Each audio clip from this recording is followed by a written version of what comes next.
On to Brian Robinson. This guy, man, been in. I mean, I don't have a single share of him, but RB5, 12.4 points per game is not even tremendous, but Brian Robinson has been a story of consistency. I know they're on a bye this week, but after the bye or coming up, what do you got on Brian Robinson? Hamstring injury, running backs average missing 2.2 games. And of course, there's a spectrum there. Now, we don't know what his present status is because they're on that bye, so we don't have any practice reports, but that is what running backs average missing. And when they return, they don't see a dip in fantasy production, with 37% meeting or exceeding their pre-injury baseline. So obviously, he's on a bye this week. You're not going to play him. Next week, if he's good to go, you can confidently start him. And if he's not good to go, I do not immediately jump to playing Antonio Gibson. What we saw last week when Robinson went down, watched the tape. I think his first name is Chris Rodriguez. He got a good amount of carries. He runs a very, very similar style to that of Brian Robinson. I looked it up. Robinson, 228 pounds. Rodriguez, 224 pounds. He's going to be involved much more than people would like, I think, if Robinson does miss time. But I guess, Tom, we'll talk about that a little bit next week. We'll see how Robinson recovers.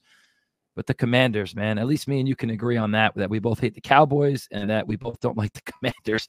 They're another freaking tragedy in the NFL. Sam Howell just invents ways to stink. I don't know. I think he's gotten a little bit better, but I think he's pretty good. I'm a hater of him, and I know that he's gotten better. And I think a lot of people out there are gonna be like, Joe, what the hell are you talking about?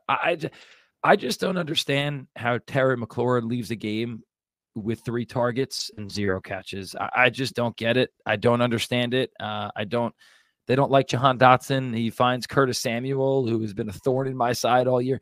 Maybe I'm just griping at the fact that I picked Jahan Dotson and I'm upset about that. But I just don't love Sam Howell because he doesn't get my guys involved. But again, I mean, if he's been okay, he's progressed. But we will monitor and continue to look at Brian Robinson.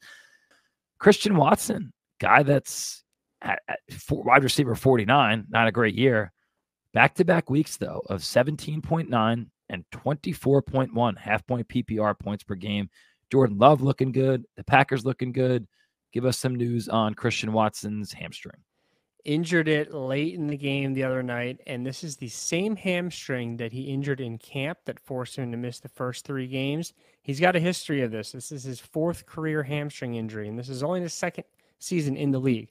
Of course, the hamstring, very prone to re-injury, but also it's going to affect receivers the most because it is very involved in sprinting, especially the top end speed. So that last 80 to 100% of someone's top speed is when the hamstring really kicks on.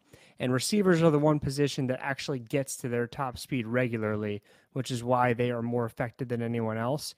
They average missing 1.8 games, see a mild 13% dip in production when they return. But again, this is Green Bay. They do not rush their injured players back. So I expect them to be very conservative with him. We don't know yet how many games he's going to miss, but his first game back, I would not start him. Okay, tough situation and tough question for you, Tom. Do you think he misses this week against the Giants? It's definitely possible. They haven't put out practice reports yet because that's a Monday night game. Right. So I can't really make a judgment yet, but even if he plays, I'm not starting him.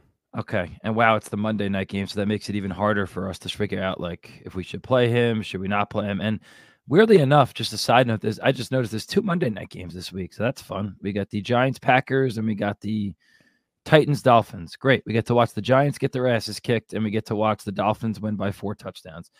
Really great primetime games this week, Tom. Two fun Monday nights. We have tomorrow's game that's going to be 3-2. Please give me. Okay. All right. Sunday night, we got the Eagles-Cowboys. All right. Okay.